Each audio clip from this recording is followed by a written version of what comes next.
céus, de onde também aguardamos o Salvador, o Senhor Jesus Cristo.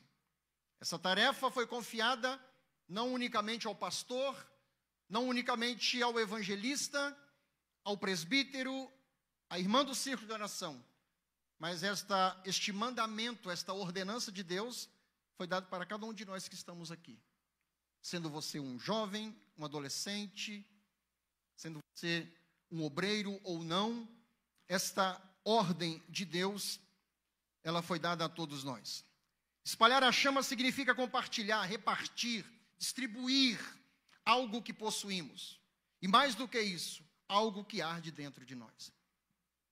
Nessa noite, a ênfase da Escritura Sagrada para nós é como nós temos nos comportado diante da grandeza da salvação, da graça que o Senhor tem conferido a cada um de nós. Esta obra salvadora, transformadora, remidora, que o Espírito do Senhor tem trabalhado e efetuado dentro de nós, esta riqueza insondável, inimaginável, que o Senhor tem confiado a cada um de nós. Cristo nos salvou primeiro para a sua glória, segundo para o seu trabalho. Cristo nos chamou, Cristo nos salvou para que fôssemos seus filhos, fôssemos íntimos, nos relacionássemos com Ele. Foi para isso que primeiramente Cristo salvou a cada um de nós, para que você se tornasse filho de Deus, para que Deus pudesse ter o mesmo relacionamento que Deus teve com Adão antes da queda no Éden. Segundo Cristo, Deus nos chamou para pregar a sua palavra. Espalhar a chama do Evangelho, meus amados irmãos, jovens que estão aqui, é o nosso desafio. Nesse tempo de relativismo, de liquidez, nesse tempo onde verdades absolutas não são mais de fato absolutas. Nesse tempo onde nós vivemos uma deturpação, onde as coisas têm sido deterioradas, fragmentadas. Aquilo que de fato é palavra de Deus, verdade de Deus, tem sofrido todo esse ataque. E dentro de uma geração corrompida, perversa, maligna, mundana, o chamado de Deus para cada um de nós, e vocês, jovens e adolescentes que estão aqui, é que nós precisamos pregar o Evangelho. Esse é o nosso chamado. O que queima dentro de nós é o que nós de fato podemos oferecer para os outros? Isso é uma pergunta. O que queima dentro de você? O que queima dentro de mim? O que queima dentro de nós, que podemos oferecer aos outros? Nós ouvimos aqui nas canções, nas ministrações, exatamente isso. Os conflitos, os traumas, as aflições e as perseguições e as tribulações que todos vocês sofrem, sendo adolescentes, sendo jovens, eu, casado há quase 30 anos, qualquer pessoa de 50, de 60, de 70, de 80, se está vivo, tem padecido provações e desafios tremendos. Devemos ter essa chama acesa no nosso coração, meus amados irmãos, e essa chama precisa ser a chama do Evangelho, da pregação, da dedicação à Escritura, do desejo de ler, de entender, de pesquisar, de aprofundar, de conhecer as Escrituras. O reverendo Augusto Nicodemos vai dizer que nós vivemos um tempo onde a geração, isso não tem nada a ver apenas com os adolescentes e jovens desse tempo, mas de um modo geral, esse analfabetismo funcional, bíblico, no meio do povo de Deus. Nós queremos ser relevantes, nós queremos fazer algo importante no reino de Deus. Mas nós não podemos jamais perder de vista que aquilo que é de fato rocha, base, fundamento para nós é a Sagrada Escritura.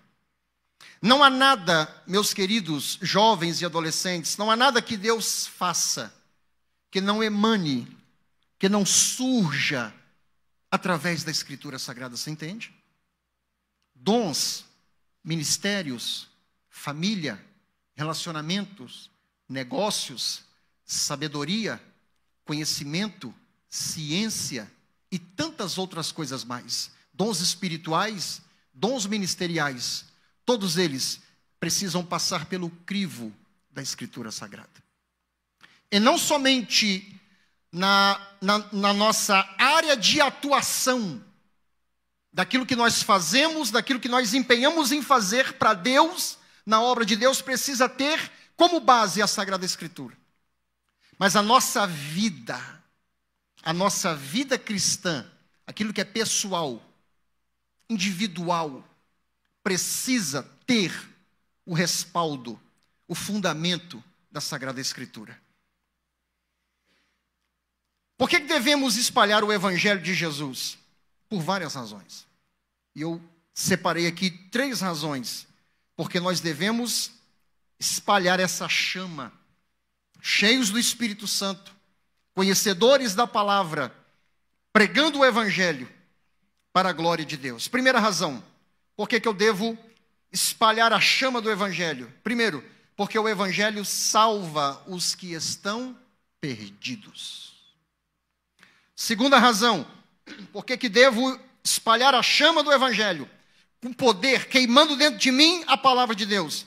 Porque o Evangelho forma o caráter de Cristo nos salvos, tornando-os cada vez mais parecidos com Jesus. Segundo, por que devo espalhar o Evangelho de Jesus? Porque o Evangelho promove saúde, crescimento e desenvolvimento no corpo de Cristo, que é a igreja. Amém? Vamos aprofundar nesses 3 pontos aqui, em nome de Jesus. Primeiro ponto, ou a primeira razão.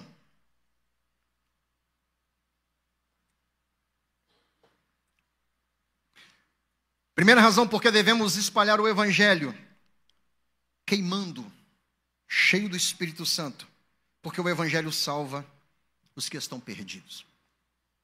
Todos nós que estamos aqui, temos alguém que nós conhecemos, pastor Marcelo, que está perdido. Todos nós que estamos aqui temos um amigo, um colega, um companheiro de trabalho, de escola, de faculdade, um familiar, um primo, um tio, um pai, uma mãe, um vô, uma avó, que está perdido. E eles não têm, e é claro que não têm, aquilo que nós temos. Eles ainda não receberam aquilo que nós já recebemos. Pregar o Evangelho, meus amados irmãos, é prioridade para Deus. 2 perguntas importantes. A primeira é, o que significa a palavra salvação no seu termo original? Salvação significa livrar, proteger, preservar, libertar. Entende a força dessas palavras? Porque essas palavras, ou esses verbos, ou essa ação direta da graça de Deus e do poder salvador de Deus, manifestou-se na vida de cada um de nós aqui. Porque o que Deus operou em nós, nos dando livramento, proteção, nos preservando e nos libertando. A segunda pergunta é, a salvação descrita nos evangelhos fala de quê? Virando a folha.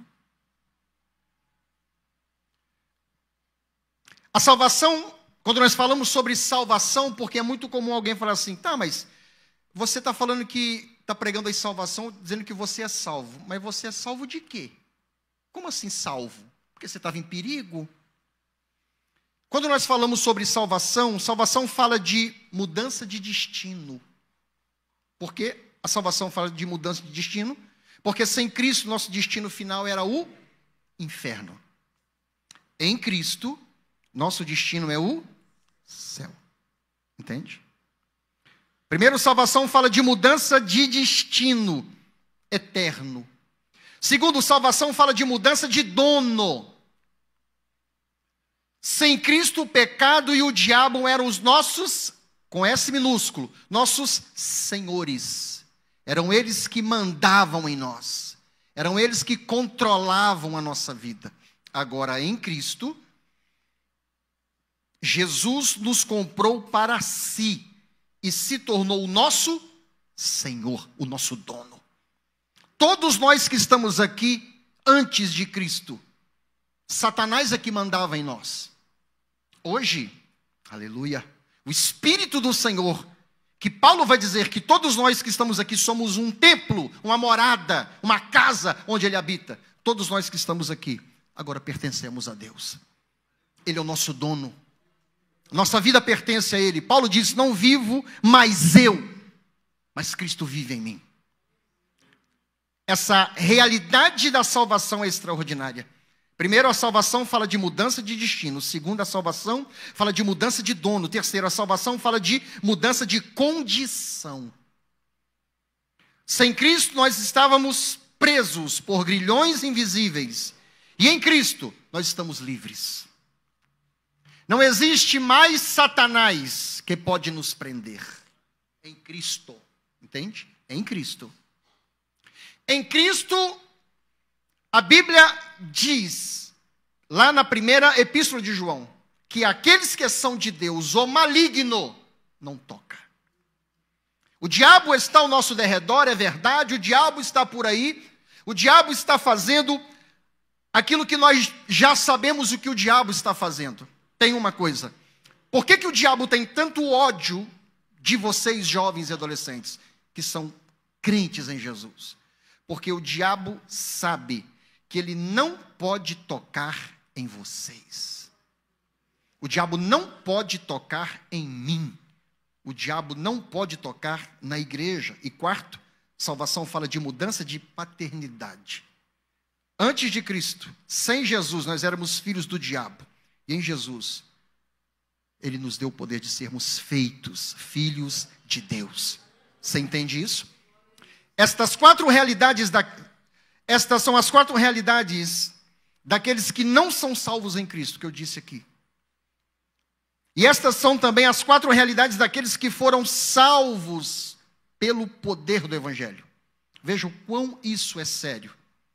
As pessoas sem Cristo estão destinadas ao inferno.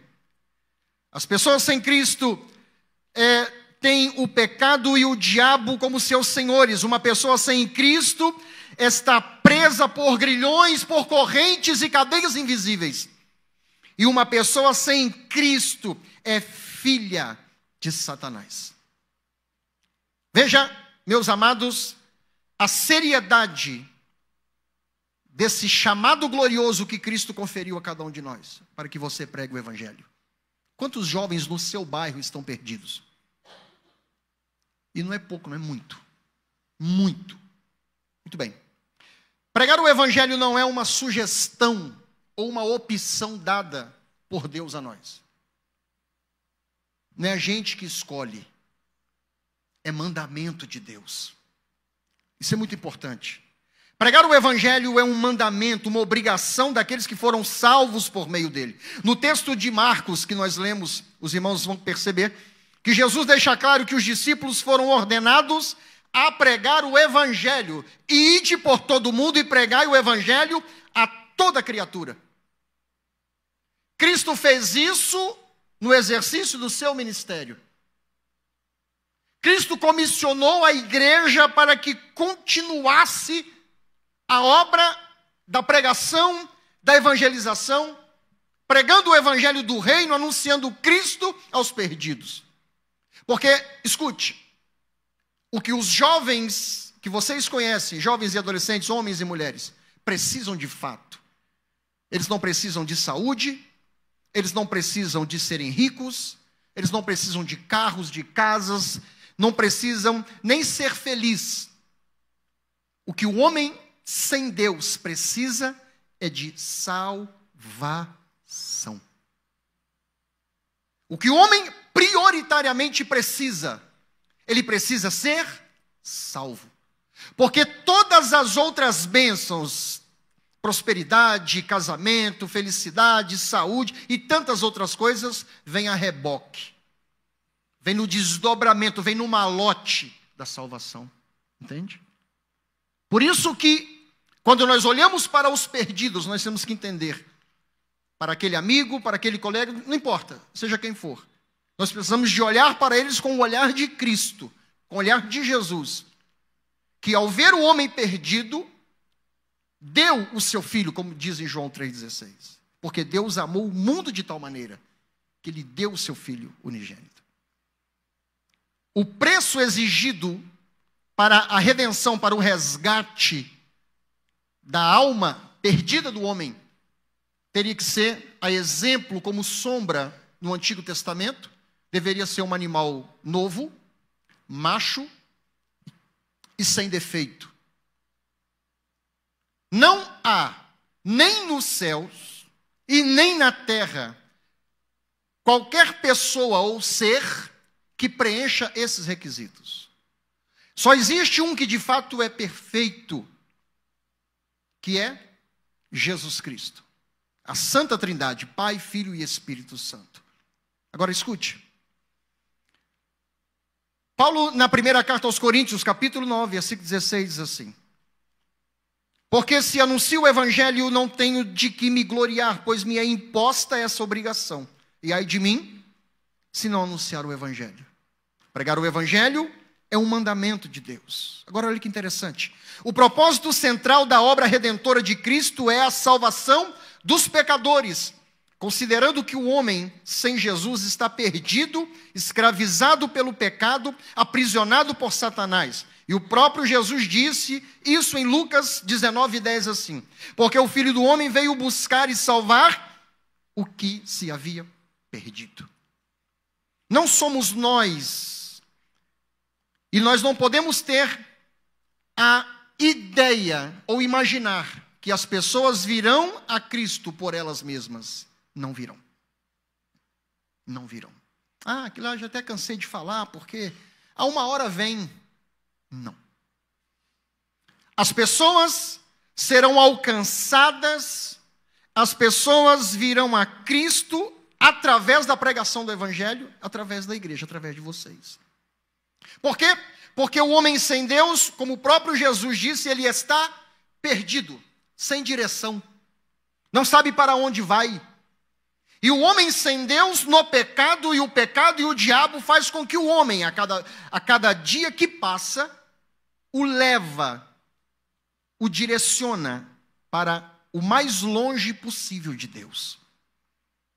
Ir pregar o evangelho é essa obra ou este mandamento de Deus para nós, porque faz parte da obra redentora de Jesus.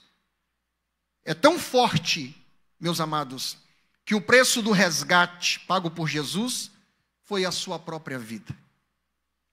Lembra no Antigo Testamento, quando você lá lê, que o animal era imolado e era morto no lugar daquele que cometia o pecado? Havia uma substituição. O que Cristo fez, a morte de Cristo, é o que é chamado de morte vicária, morte substitutiva. A obra redentora, meus amados irmãos, implica a morte de Cristo no nosso lugar, para nos dar a salvação, como Pedro vai dizer isso na sua primeira carta, no capítulo 1, no versículo 18 ao 21, que diz: sabendo que não foi com coisas corruptíveis, como prata e ouro, que fostes resgatados da vossa vã maneira de viver, que por tradição recebeste de vossos pais, mas com o precioso sangue de Jesus Cristo, como de um cordeiro imaculado e incontaminado, o qual, na verdade, em outro tempo foi conhecido, ainda antes da fundação do mundo, mas manifestado nestes últimos tempos por amor de vós, e por ele credes em Deus, que o ressuscitou dos mortos, e lhe deu glória, para que a vossa fé e esperança estivesse em Deus. Queimar pelo Evangelho é manifestar o amor de Deus em nós, por aqueles que estão perdidos.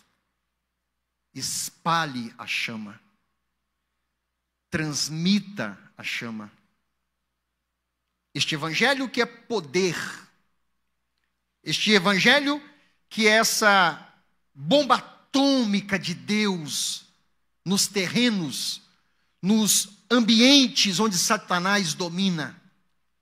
Essa graça, esse fogo que faz a gente pular, que faz a gente chorar, que faz a gente rodar, que faz a gente correr, que faz a gente ter manifestações externas das mais diversas.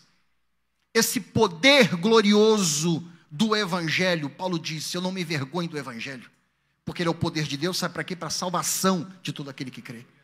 Todos aqueles que foram usados por Deus, e um fato é que se nós estamos aqui hoje na presença de Deus, é porque alguém um dia veio a nós e nos pregou o Evangelho. Se nós estamos aqui, somos frutos de alguém inflamado pelo Espírito Santo e nos apresentou o Evangelho. Pregar o Evangelho não é fácil. Para vocês, para nós, depois de tanto tempo, na fé, na presença de Deus, não é fácil. Tem desafios. O diabo não quer que você seja um pregador. O diabo não quer que você transmita o Evangelho, que você espalhe o Evangelho, dissemine o Evangelho. O diabo vai fazer de tudo para se opor a toda a intenção do seu coração no sentido de evangelizar, de pregar para alguém, seja quem for. O Evangelho, ele é o poder de Deus e o diabo sabe disso, que Satanás não consegue resistir o poder do Evangelho. As portas do inferno não podem prevalecer contra o Evangelho. Só para os irmãos terem uma ideia, os irmãos sabem muito bem aqui, que um trabalho chamado Missão Portas Abertas, eu não sei se alguns aqui devem conhecer, que trabalha só dentro de países onde há perseguição, seja ela branda ou severíssima, com relação à pregação do Evangelho. Para os irmãos terem uma ideia, o Irã, que está classificado ali entre as 5 nações mais hostis ao Evangelho, só para você ter uma ideia, foi classificado agora como uma das igrejas que mais cresceu no mundo. Sabia? Onde não pode. Se te pegarem com uma Bíblia, você está morto. No Irã, os cristãos são cristãos secretos, não tem igreja. É uma nação anti-Deus. Ok? E no Irã, o Evangelho tem crescido de maneira exponencial. Entende? Não tem nada que pode impedir o avanço do Evangelho. E pregar o Evangelho é uma prerrogativa sua, minha, nossa prerrogativa. Compartilhe o Evangelho intencionalmente com pessoas do seu convívio, familiares, colegas, vizinhos. Ore por oportunidades e coragem para anunciar a salvação em Cristo. Encontre pessoas, amigos, troque uma ideia, manda uma mensagem. As redes sociais estão aí. Pega o seu WhatsApp e manda ali um texto. Chama ele para vir à igreja. O pastor Marcelo está aqui pregando, ensinando. Os pregadores, os pastores estão aqui pregando. Como hoje, por exemplo, aqui, a pregação do Evangelho. Isso é muito importante. Esteja disposto e preparado para compartilhar sua fé com amor e clareza. Segunda razão, porque devemos espalhar o Evangelho, porque o Evangelho forma o caráter de Cristo nos salvos, tornando-os cada vez mais parecidos com Jesus. Olha esse outro olhar, esse outro aspecto do Evangelho, onde o Espírito de Deus pode e vai usar cada um de nós. Recebemos de Jesus a ordem de pregar o Evangelho, mas também recebemos da parte de Jesus um outro mandamento, que é de fazer, de multiplicar discípulos, como está escrito em Mateus 28, 19 e 20, que diz assim: portanto, ide e fazei discípulos de todas as nações, batizando-os em nome do Pai, do Filho e do Espírito Santo, ensinando-os a guardar todas as coisas que eu vos tenho mandado. Eis que estou convosco todos os dias, até a consumação dos séculos. Multiplicar discípulos, isso aqui é importante. Discípulos, vocês sabem muito bem, discípulos são alunos, aprendizes, que precisam ser instruídos nos fundamentos da fé cristã, por meio de quê? Do Evangelho. E essa responsabilidade não foi dada aos anjos, nem aos arcanjos, nem a nenhuma hoste angelical poderosa no céu. Esta prerrogativa, essa responsabilidade foi dada à igreja, a cada um de nós que estamos aqui. Novos convertidos são como bebês espirituais.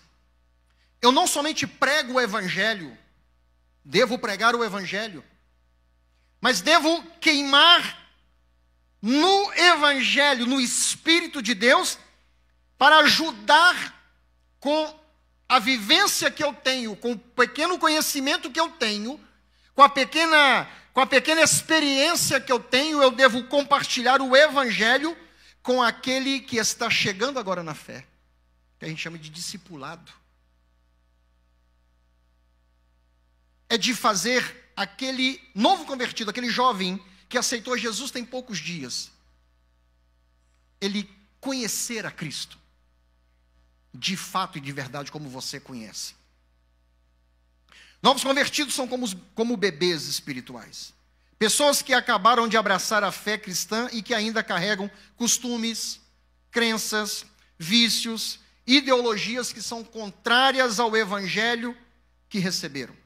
Por serem imaturos na fé e desconhecerem os fundamentos do Evangelho, é de suma importância que cristãos maduros como vocês, como nós que estamos aqui, experientes na fé e na palavra, instruam esses novos recém-chegados, novos crentes, à comunidade da fé, que é a igreja. Queimar pelo Evangelho é partir para esse novo lugar de atuação ministerial. Você prega o Evangelho, nós pregamos o Evangelho e aquela pessoa é alcançada pelo poder do Evangelho. O que vai acontecer com essa pessoa? Ela vai vir para esse ambiente, para o ambiente onde você está, na comunidade onde você serve a Deus. Certo? Quando esta pessoa chega aqui, o que a gente vai fazer com ela ou com ele? E agora? Chega aqui, tudo é estranho, o ambiente é estranho, a música talvez não tão estranha. Homens de paletó, eu falo porque quando eu era, antes de vir para Cristo, eu via, pastor Marcelo vai lembrar, que a igreja aqui, o carro oficial da igreja, né, era um Opala, ele era tipo um laranja, um vermelho mais clarinho, né, e eu morava na Vila Franel e eu via o carro chegando e aqueles homens descendo de paletó e gravado, eu achava aquilo, Jesus, quem são essas pessoas? Tudo é estranho. Eu cheguei aqui, perceba, pensa na Assembleia de Deus, Ministério de Madureira, há 35 anos atrás. Você pode imaginar? Pastor Barbosa, pastor Marcelo conheceu. Pastor Barbosa nem em casa ele usava uma camisa de manga curta. Pastor Barbosa, dentro de casa, usava camisa de manga comprida e abotoada aqui. Você entende? Agora, escute. Pregar o Evangelho, ensinar o novo membro, como diz lá na 1 de Pedro, capítulo 2, versículo 2, está escrito assim: desejai afetuosamente como meninos novamente nascidos, o leite racional, não falsificado, para que por ele vades crescendo. O leite racional aqui, que o apóstolo Pedro menciona nesse texto, meus amados irmãos, é uma metáfora para designar os primeiros passos da instrução cristã pelo Evangelho. Quem orienta os novos convertidos? E se eu perguntar aqui, talvez todo mundo vai apontar, pastor Marcelo. Talvez vocês vão apontar os líderes, que é o nosso irmão Davidson, nosso irmão Josias, o Pedro Roque, os três. Eles. Não somente eles, claro, eles também, mas também você. Porque você tem o Evangelho. Porque você tem a verdade. Porque você tem a instrução. Porque você tem o papel de, como igreja de Cristo, baseado no que Cristo disse: ide, fazei discípulos. Ide por todo mundo e pregai. Jesus está dizendo agora: ide e fazei discípulos de todas as nações. Batiza eles em nome do Pai, do Filho e do Espírito Santo. E aí Jesus continua: ensinando-os. Ensinando-os ao quê? A guardar todas as coisas que eu vos tenho mandado. Jesus disse: vocês vão pregar, vão fazer discípulos, e quando essas pessoas virem a mim pela pregação do Evangelho, vocês vão discipulá-las, orientá-las, instruí-las. Em que, Senhor? Em tudo aquilo que eu já tenho mandado vocês. É claro que nesse tempo não havia escritura sagrada, digo, do Novo Testamento. E hoje nós temos a Bíblia Sagrada. Agora olha que interessante. Esse também é um desafio para nós. Eu vou dizer aqui o que nós vemos muito acontecer. Escute. Nós temos uma grande dificuldade. Eu acredito que em muitas igrejas é assim. Nós temos uma dificuldade ou uma deficiência no discipulado. Porque é difícil você caminhar uma milha com uma pessoa. Porque vai exigir de você oração, vida no altar, conhecimento da Escritura, entender a Bíblia, a fé, a trajetória e poder ministrar conselhos, orientações da palavra de Deus para o novo convertido, com os seus traumas, com seus dilemas e com as suas dificuldades. Porém, a segunda razão por que eu devo espalhar o Evangelho é que eu preciso ser, para esse novo convertido, que participa do seu grupo, da sua igreja, você precisa ajudá-lo a caminhar na fé. Invista no discipulado intencional. Ajude os novos convertidos a crescerem na fé, caminhando com eles, ensinando as Escrituras e sendo um exemplo de vida cristã autêntica. Como Paulo disse: sede meus imitadores, como eu sou de Cristo. Caminhar, ser o exemplo, isso é um desafio para nós. É um desafio para nós nesse tempo em que a igreja em muitos lugares tem preferido mais um evangelho de sensações e emoções. Porque sentir a presença de Deus é uma bênção, chorar na presença de Deus é uma bênção. Se derramar na presença de Deus faz parte da adoração, e tudo isso é uma bênção. Porém, tudo isso, sem a Escritura, é emocionalismo. Tudo isso sem um respaldo da palavra, e em especial, meus amados irmãos, de uma mentalidade, de uma consciência de que Cristo nos chamou de fato para pregar o Evangelho e para fazer discípulos, para multiplicar discípulos. O dom que você recebeu, o talento que você recebeu, ele foi dado a você, ele foi ministrado a você, para que você compartilhe o dom que você tem para abençoar o outro. Nenhum dom é meu. O dom que eu tenho é sempre para o outro. O Evangelho e a essência do Evangelho é sempre o outro e nunca eu. Eu preciso estar dentro de uma comunidade, dentro de um grupo cristão, fazendo a obra de Deus, como vocês aqui num trabalho de jovens. E você precisa entender, como eu também preciso entender, de que eu preciso ser bênção para o meu próximo, sem esperar nada em troca.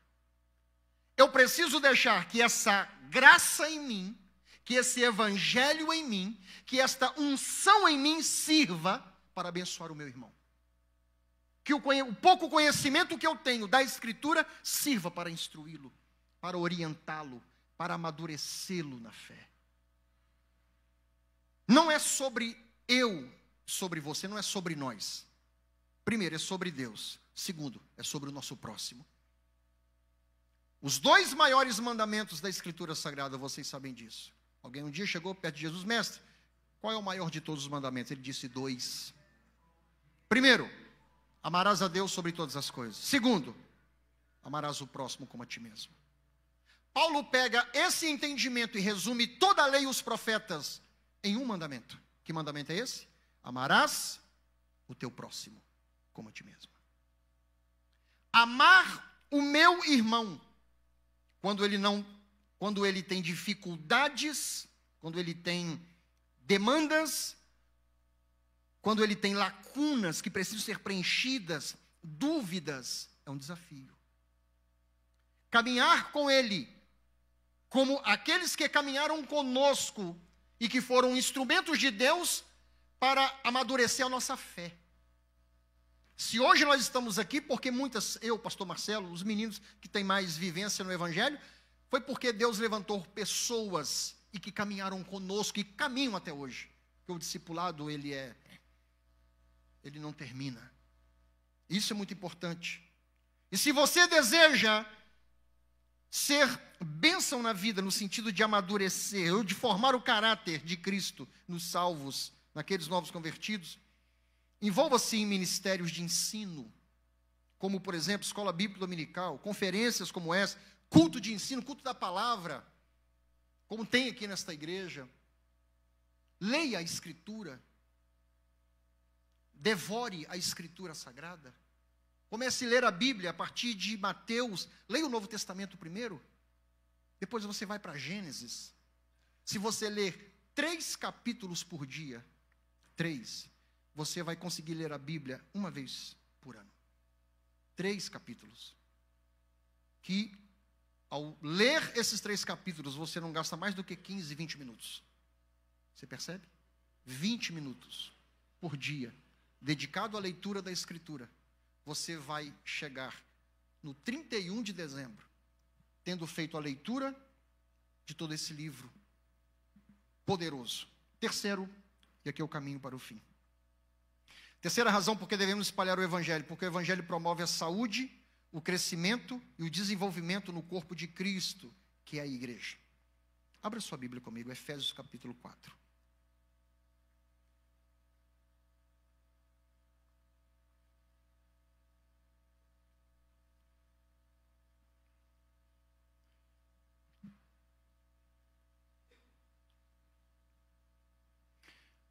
Texto que foi até usado, como base para o tema global do nosso campo no ano passado, Cresça.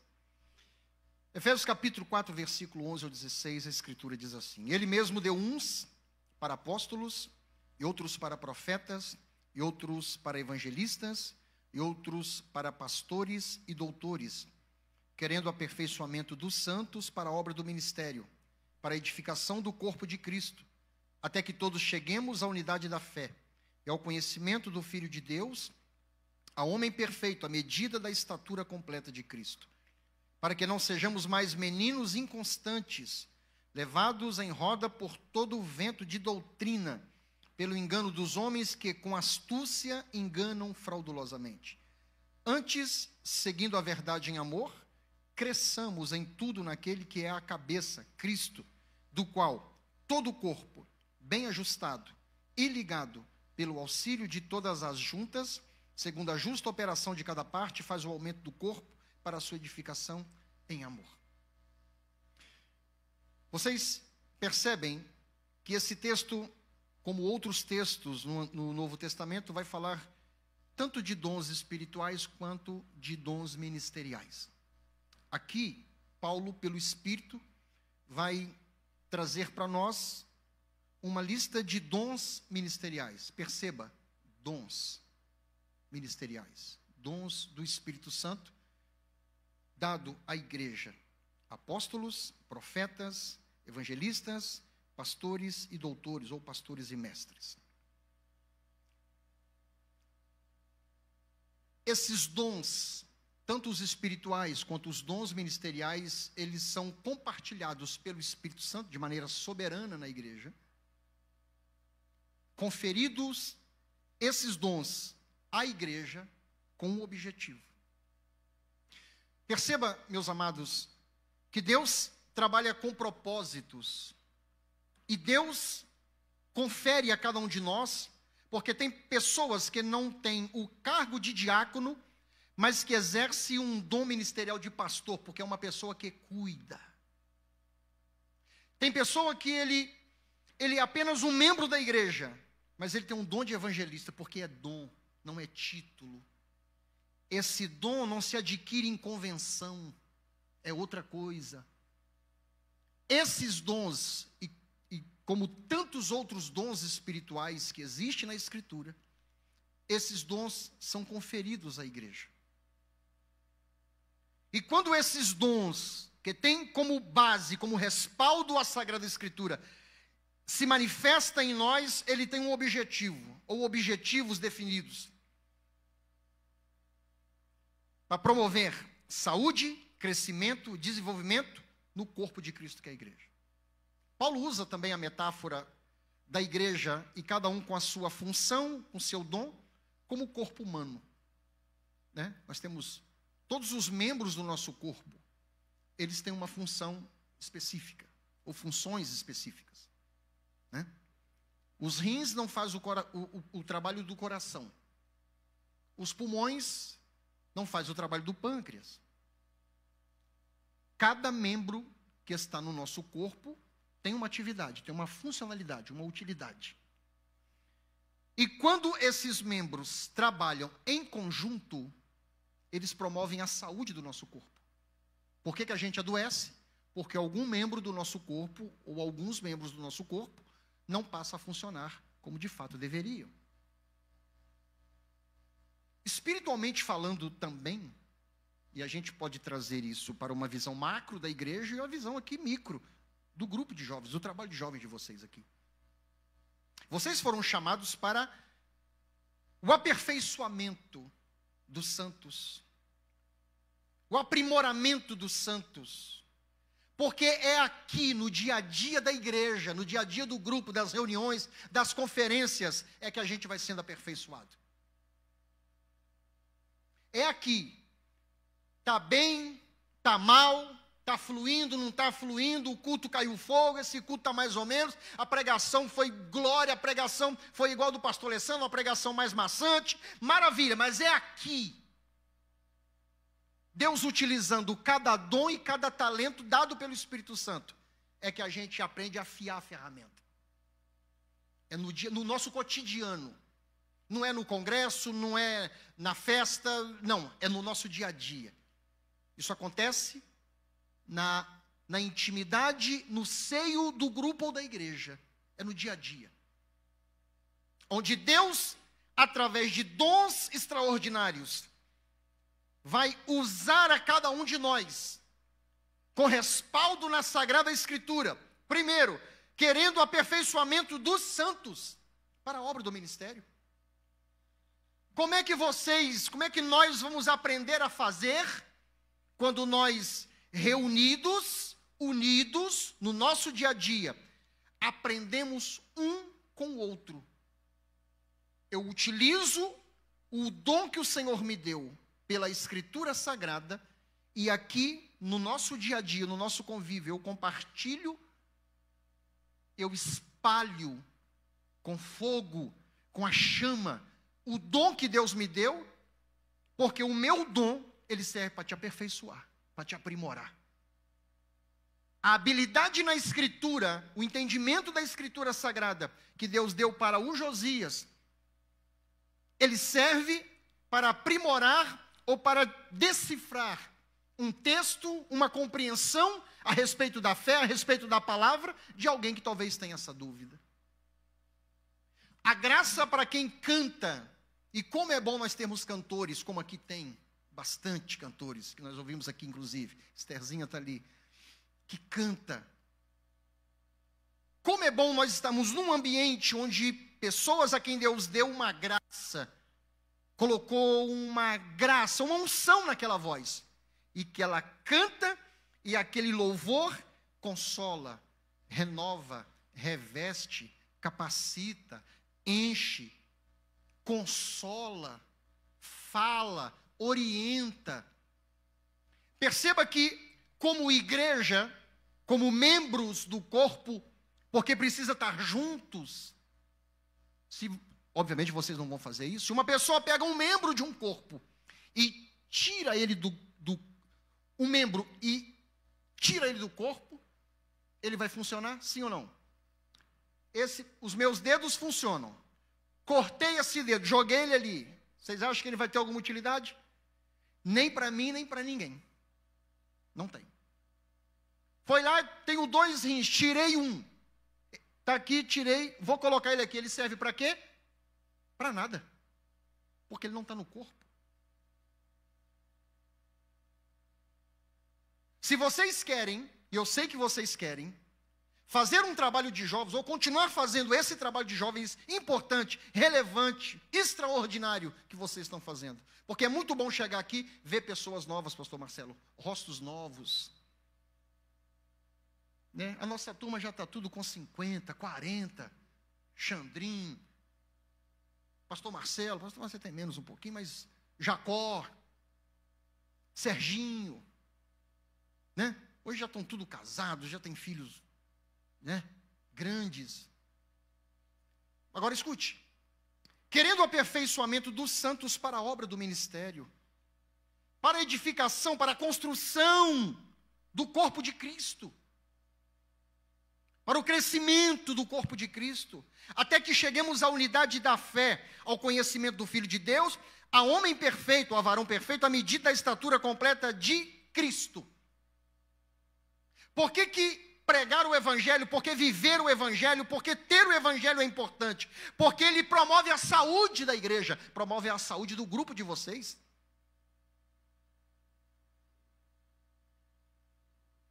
Você entende? Para que não sejamos mais meninos inconstantes. Hoje muito se ataca, né, a geração de vocês. A geração fraca, a geração do mimimi, a geração Nutella, não é? O pessoal fala muito assim, né, da geração de vocês. E faz comparações com a geração de vocês, por exemplo, com a minha geração. Ou com a geração, né, do pastor Raimundo, por exemplo, né, de alguém com 60, 70 anos. É claro que tem as diferenças. Claro, normal. Mas a questão não é a geração em si. A questão fala de posicionamento de vocês. Porque se vocês se posicionarem, ou continuar posicionados, posturados na presença de Deus, vocês farão, ou continuarão fazendo uma grande obra no reino de Deus. Vocês poderão impactar o lugar onde vocês estão, aonde a igreja está plantada, com o objetivo de trazer maturidade espiritual. Porque essa é uma grande dificuldade que nós temos hoje. Essa imaturidade, quando ela é do novo convertido, ainda está bom. Mas e quando ela não é? De alguém que já tem uma estrada, de alguém que já tem conhecimento, de alguém que já tem uma vivência. Tem uma palavra dura do escritor aos Hebreus, que vai falar contra aqueles que, pela vivência, pelo tempo, pela experiência, já deveriam ser mestres, instrutores, mas que não são por causa da imaturidade. E como a gente aprende a ser maduro? A gente aprende a ser maduro pelo Evangelho, vivendo o Evangelho, trabalhando com o Evangelho e no Evangelho, e trabalhando juntos.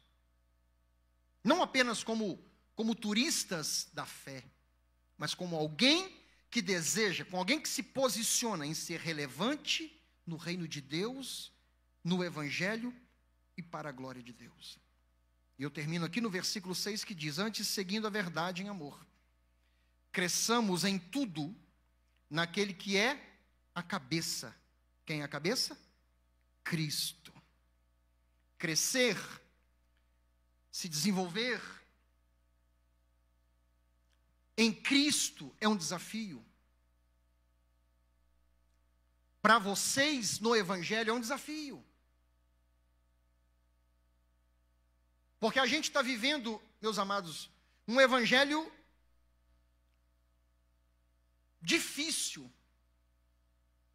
de consumo. Dependendo de quem for pregar, eu vou no culto hoje. Dependendo de quem for cantar, eu vou no culto hoje. Entende? Se a igreja não tiver o telão de LED, eu não vou. Isso acontece? Acontece.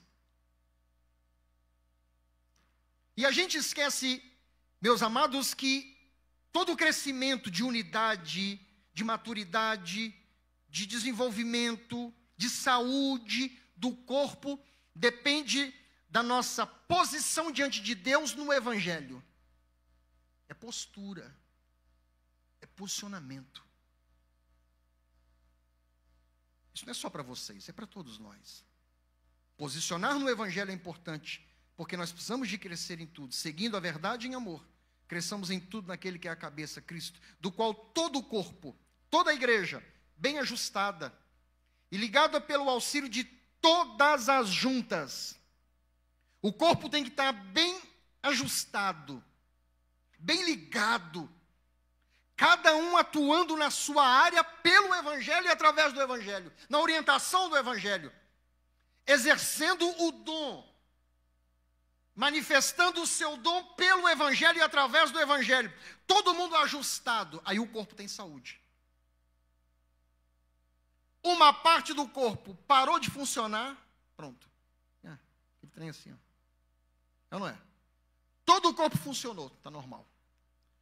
Partes do corpo parou de funcionar, ele adoece. Ligado pelo auxílio de todas as juntas, segundo a justa operação de cada dom, de cada parte, faz o aumento do corpo para a sua edificação em amor. Amém? Que Deus abençoe vocês nessa noite, no nome de Jesus. E eu espero que vocês possam ir para casa e refletir sobre o que foi falado aqui. Porque como pastor, a gente trabalha na área da reflexão. Para vocês refletirem. Hoje eu sou um pastor, pastorei uma igreja, mas já tive a idade de vocês. Talvez aqui no futuro nós teremos aqui pastores. Talvez aqui, já está aqui no nosso meio, os próximos líderes, digo no futuro, desse próprio trabalho, do círculo de oração, as futuras diaconisas, missionárias, pregadores, mestres, teólogos, pessoas que farão trabalhos relevantes no reino de Deus. Só que a gente não pode jamais desprezar o fundamento.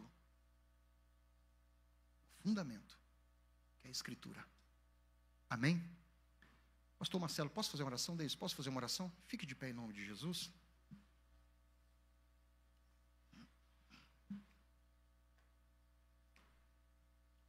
Feche os seus olhos. Pai, em nome de Jesus, é a Tua palavra, Senhor. Eu quero orar por todos esses jovens, pela liderança desse trabalho tão especial que eles fazem para Ti. É um desafio, é uma luta, é verdade. Tem problemas, tem oposições, é verdade.